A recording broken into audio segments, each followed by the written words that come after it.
Gjykata e Fierit lanë në burg Milasin Rama i arrestuar pak ditë më parë, pasi e kishte kthyer banesën e tij në lagjen Kastriot në bazë armësh. 38 vjeçari era në prangat e policisë gjatë një operacioni të befasishëm në qendër të qytetit, pas sinjalizimit se ai mbante paleje një armë zjarri.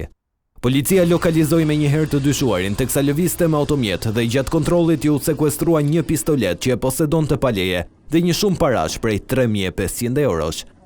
Pas kësaj, ati u zbulua edhe një shtëpi në lagjen Kastriot, të cilën e përdorte për të fshehur armët dhe municionet që dyshohet se u ashiste grupeve kriminale. Nga kontrolli u gjetën dhe sekuestruan 10 automatik, një pistolet automatike, 2 silenciator, 9 karikator automatiku, 3 karikator pushke, 2 krëra pistolete dhe sasi fishekësh të kalibrave të ndryshëm. Policia po bën edhe ekspertizën e armëve për të parë nëse ato janë përdorur në ndonjë ngjarje kriminale.